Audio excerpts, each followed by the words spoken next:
Out of the library of American folklore, those treasured stories such as Huck Finn, Paul Bunyan, and Rip Van Winkle, which have brought us laughter and joy for generations, come the warm, lovable tales of Amos and Andy, created by Freeman Gosden and Charles Correll, presented by the Blatz Brewing Company of Milwaukee, Wisconsin, on behalf of Blatz dealers everywhere. Now enjoy Blatz, Milwaukee's finest beer. I'm from Milwaukee and I ought to know. It's Blatz, Blatz, Blatz, Blatz, wherever you go. Blatz is the name you will always hear. Blatz is Milwaukee's finest beer.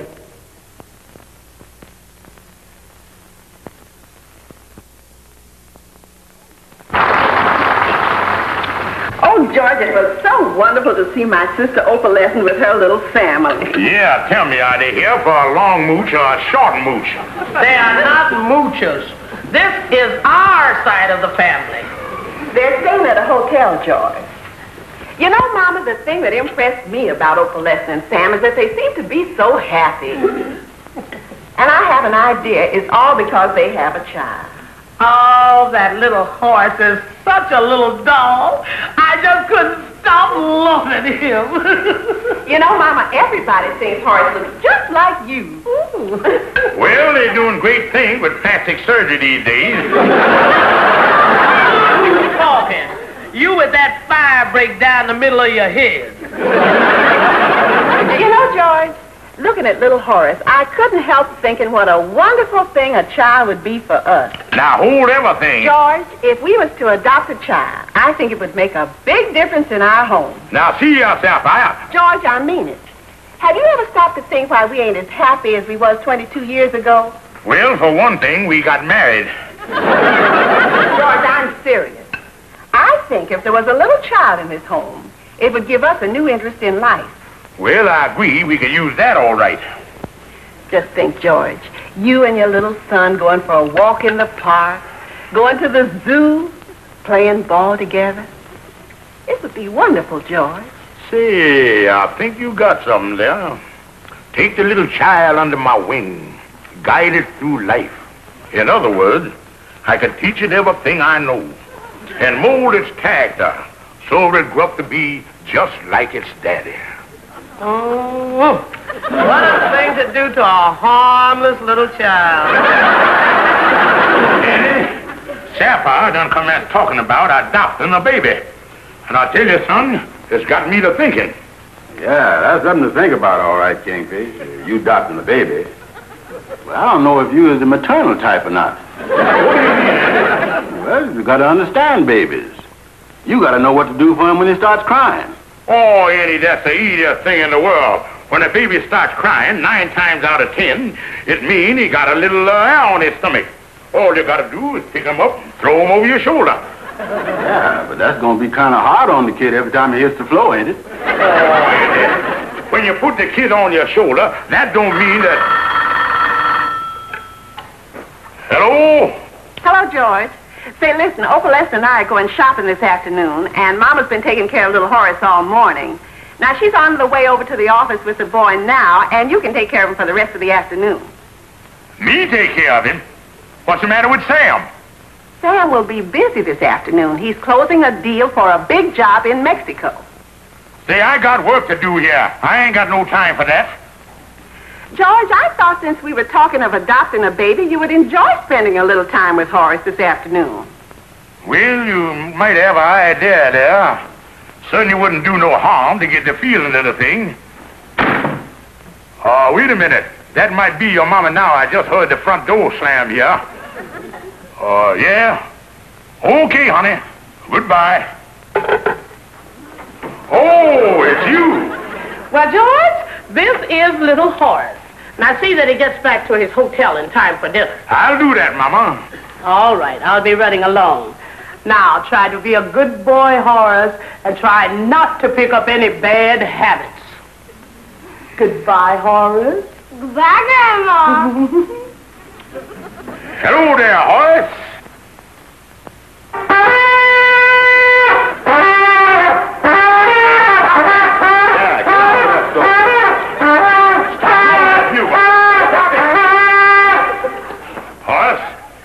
Me and you gonna have a little talk. Do you know who I am? Yeah, you're Aunt Sapphire's husband. You're the guy that don't work. Got you pegged, all right. And you're Andy Brown. You don't work either. Glad to meet you. Horace, I'm your uncle. And being your uncle, I want to get better acquainted. Now give your old Uncle George a great big kiss. A kiss? Are you out of your mind? Oh, go ahead and kiss him. He's a nice uncle. Well, if he's so nice, you kiss him. Horace got a nice start here to be a juvenile delink, ain't he? You want to hear me call a bugle again? No thanks, Horace. I don't want to hear no more of that. Okay, Come on.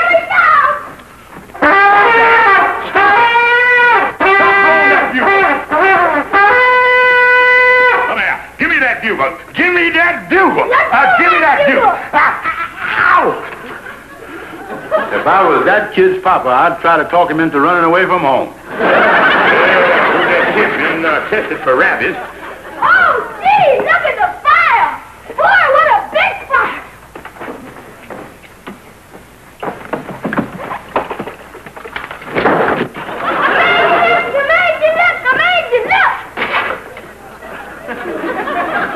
Sandy, most of my insurance policies done lapsed up. And I can't take no chances here. Will you take that kid home to the hotel and let him wrestle with his pants? Oh, Please, Andy, take him home, please. okay. Come on, Horace. You take him. Oh, no, Andy, take him, please. Well, I better take this cane in case I sprains my ankle. Come on, Horace. All right, Mr. Brown. But before I go, Uncle George, I'd like to whisper something to you. Well, what is it? This is just for you. Will you lean over and bend your ear down? All right, honey boy, there you is. That little monster. Uncle George, come on, Mr. Brown. Think I'll be running along, Kingfish. What do you say, Andy? I say I'll be running along. Come on, Horace. Yeah, and I going home and tell Sapphire that adopting a baby is out. And if ever I had any such ideas on the subject, that Horace done blowed them clean out of my head. Uncle George.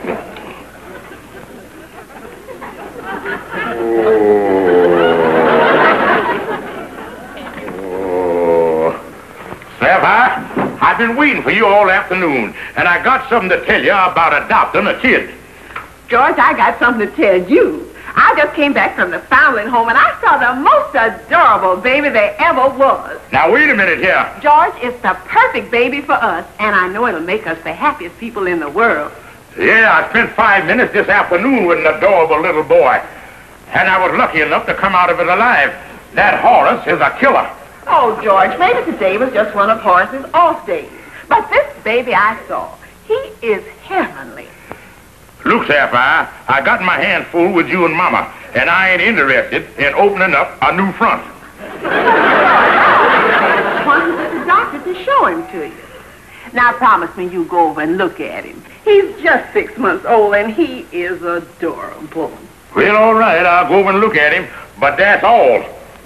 As it is, I'm liable to go through life with a fractured cranium.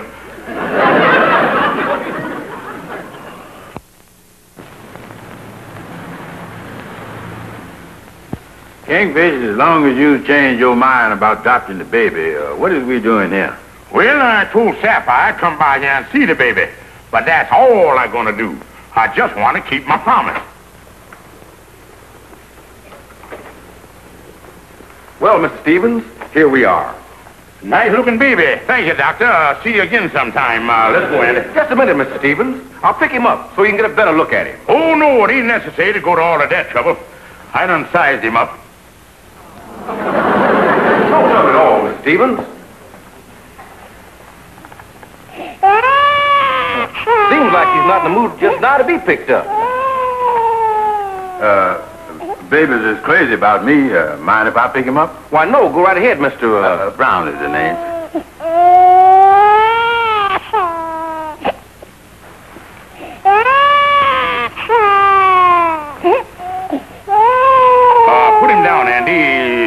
sound like he's gonna grow up to be the bugle-blowing type to me. I'm sorry he's a little out of sorts. Yeah, look like he don't want to be picked up all right. Come on, Andy, let's get on out here. Mr. Stevens, why don't you try holding him? Me? Oh, no, thank you. Oh, go ahead, Kingfish. Just hold him once. He's a cute little fella. Well, then I can tell Sapphire that I had him in my arms.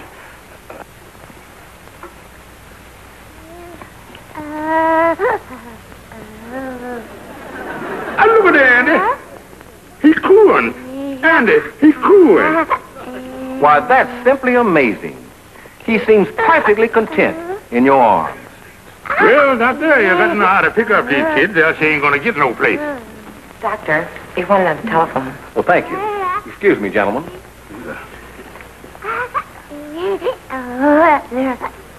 Come on, Andy, let's go. No use hanging around here.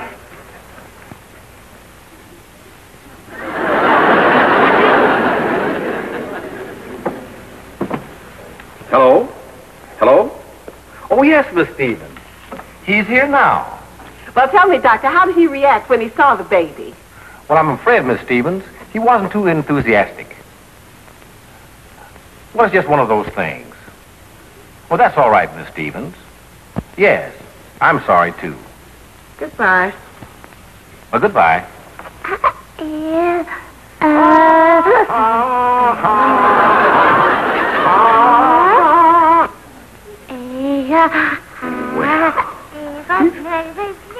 Well, this some kid all right, Doc. Yeah, listen at him talk there. Why, he's smart. He liable to grow up to be one of them child tragedies. Yeah, he's a nice kid, all right. Yeah, take him there, Andy. Now, hand him back here. Well, I like this one, Doc. Wrap him up. I'm afraid, Miss Stevens, it's not as simple as that.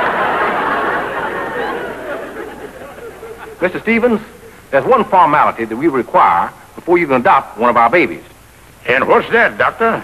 Well, to make sure you have a stable financial record, we'll send an investigator around to check on your current financial standing and your past business experience. You mean you gonna investigate my business record? Yes, we must do that, Mr. Stevens, for the security of the child. So all you have to do now, Mr. Stevens, is let us know when it will be convenient for our investigator to call.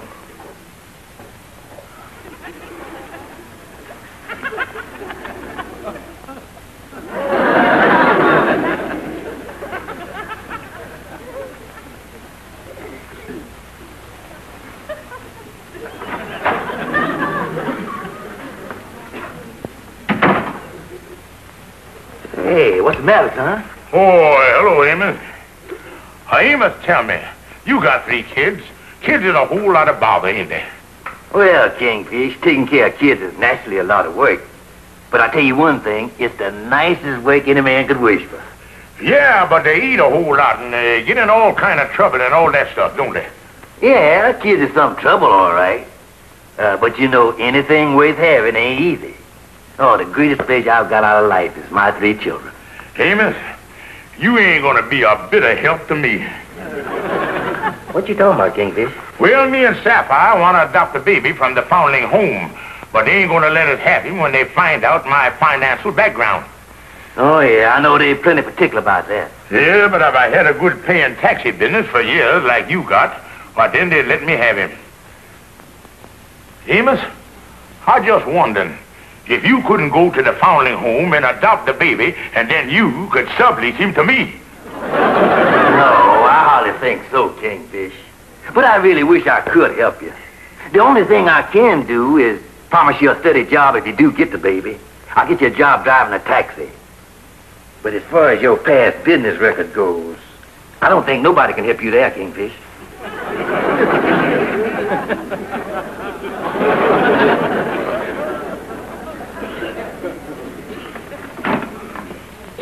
Hi, Calhoun. Well, hi, Andy. What brung you up here? Calhoun, I got to speak with you right away. The Kingfish has got a big problem, and we don't know what to do. Well, we can do just what we've done them other 5 times. Bail him out. Oh, no, Calhoun, this is different. The Kingfish is crazy to adopt a baby over to foundling home. But they got a rule over there that whoever adopts a baby has got to have a certain financial background. Oh, I see. And with the Kingfish, that is a problem. On the basis of his finance, he couldn't adopt a gopher. Yeah, they want some of these big rich men with big offices and everything. Yeah, you said something there, see? Wait a minute. My brain is percolating. Yeah? It's coming to a boil. It's boiling. Andy, I got it. There's a friend of mine by the name of Mr. Henderson got a big office over on Lenox Avenue. Now, he done gone to Chicago on business, and he left the keys with me so I can pick up the mail. Well, what about it? Well, don't you see? The Kingfish can take over Mr. Henderson's office like it was his own. Then when the investigator come up there, he'll think that the Kingfish is a big businessman and let him adopt the baby. Yeah, that's a great idea, Calhoun. Yeah. And I know that once the Kingfish adopts this baby, he's going to take that job that Amos offered him and work hard to support it. Well, sure. I'll get in touch with the Kingfish right away and tell him the whole idea. Yeah. The Amos and Andy Show continues in a moment. What made Milwaukee change its mind? What made Milwaukee change its mind? Hello, I'm Rex Marshall. Yes, the big beer question these days is, what made Milwaukee change its mind about beer? Well, if you like Milwaukee beer, and I guess everybody knows that that's America's best beer, I'm sure you'll be mighty interested in the answer. What made Milwaukee change its mind? Well, let's ask a man from Milwaukee. He ought to know. Yes, I certainly do know, and I'll tell you all about it. You know, Milwaukee is where almost all the fine, world-famous beers are brewed. Over the years, more and more people, right here in Milwaukee, have come to realize that Blatz is the finest of all the fine beers. That's why today, in these modern times, Blatz is Milwaukee's favorite beer by far. Yes, no doubt about it. The flavor of Blatz is what made Milwaukee change its mind about beer. The Milwaukee Journal proves it in black and white. You see, every year this newspaper conducts a citywide survey on beer preferences and publishes the results. Now see for yourself how Blatz has been preferred by Milwaukee year after year after year. And take a look at this. Nowadays, Milwaukee prefers Blatz by an even greater margin. Well, you know, winning an honor like that, year after year after year, in America's beer capital, is surely the greatest possible tribute to the flavor of any beer. Don't you agree? So the next time you order beer, remember, it's so easy to enjoy Milwaukee's favorite beer. Just be sure that you order Blatz, Milwaukee's favorite beer, Milwaukee's finest beer. Well, honey, I know the doctor said I didn't like the baby, but he got it all wrong. I'm crazy about the kid. Oh, George, this is wonderful. When can we have it? Well, I tell you, honey, there's just one little snag in the whole deal. But I think we found a way to overcome that. So keep your fingers crossed, honey.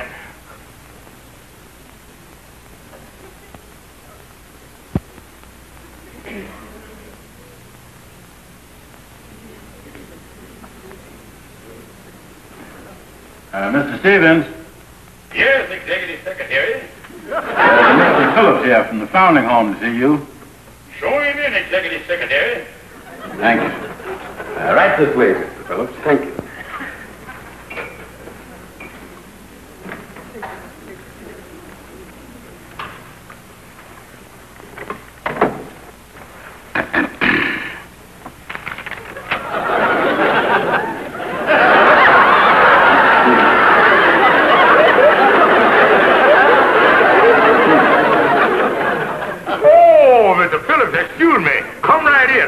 See there. Yeah, I'm so busy here, I got to use both hands. Got so much signing to do. If I get any busier, I'll have to hire an octopus. Well, Mr. Phillips, have one of my expensive cigars.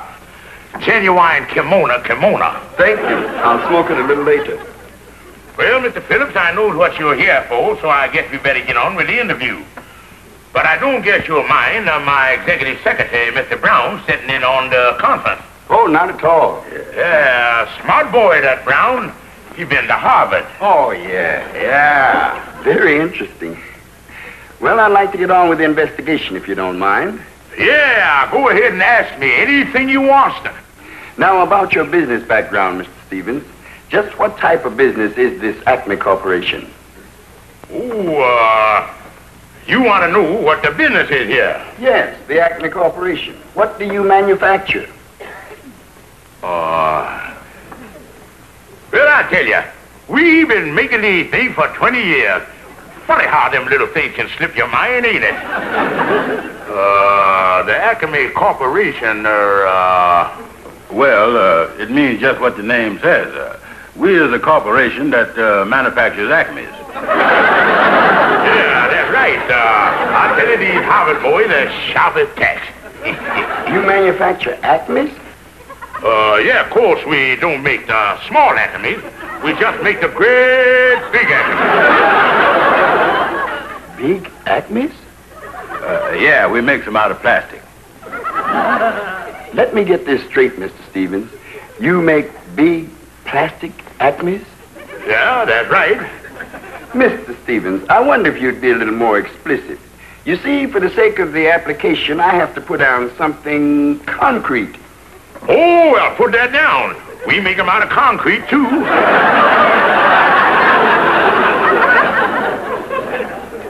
Hello? This is Mr. Henderson of the Acme Corporation speaking. Yes, I just got back from Chicago, and I'd like to sign a contract with you this afternoon. Well, my office is just a couple of blocks from here, and I'll pick up the necessary papers. All right. Goodbye. Well, now we come to the rather personal phase of the investigation, Mr. Stevens. Your financial status. Well, I could tell you all that myself, but I wish my personal accountant was here. He could give you the actual figure. I said I wish my personal accountant was here. Hi, Mr. Stevens. Well, this ain't a coincidence. Algonquin J. Calhoun, my personal accountant. Mr. Calhoun, you know Mr. Brown. Oh, yes. And this is Mr. Phillips, who's investigating my finance. Maybe you could elucidate him up on my bank balance. Oh, yeah. Sure. Let me see here. I deposited all the checks we received this morning and run them up on the ad machine and got the slip right here. Here it is, right here.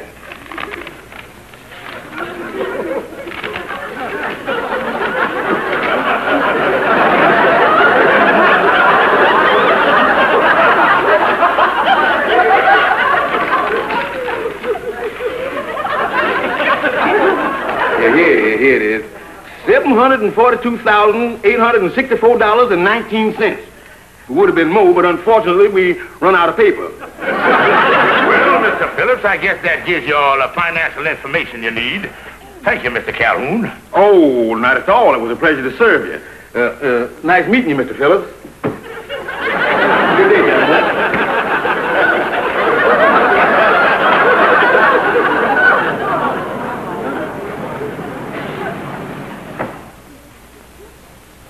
Well, I think that's all the information I'll be needing for the moment, Mr. Stevens. Oh, this pen must be leaking. I have ink all over my fingers. You mind if I use your washroom, Mr. Stevens? Oh, no, go right ahead. I got a lot of signing to do here. I think it's right over there. They've been remodeling the office. I ain't quite sure. Well, thank you.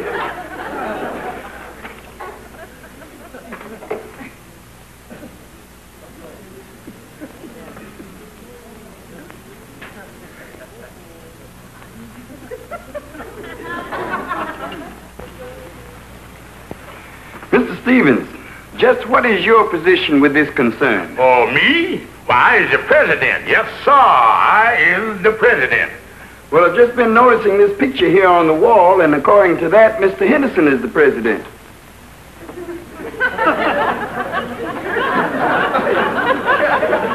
Oh, yeah, Mr. Henderson was the president, but he done died. Yeah, we was right at his bedside when he conked out. Well?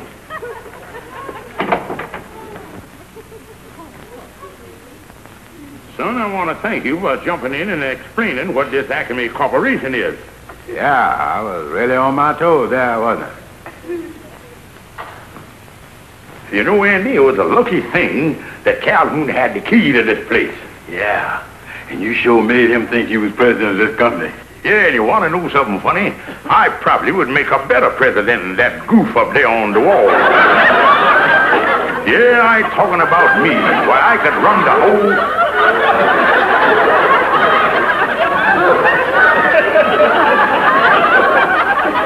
Andy, we ain't alone, is we? In other words, we got a threesome here. Well, by any chance, could this third party be... Double check. I demand an immediate explanation of this. Now, wait a minute, mister. Don't go calling the police or nothing. I can explain everything. We don't mean no harm or nothing. Another one. But you told me you went to his funeral. Well, all I can say, we must follow the wrong procession. My funeral's in authority. What's going on here? I don't know myself, but there's something funny going on here, and I'm getting out. Look, you, what's going on here? I don't know either, but it certainly should be looked into. I can tell you. And I'm going out of my money. Look, you, at least you can tell me who you are. I'm a Harvard boy, a boola boola and stuff like that. Oh,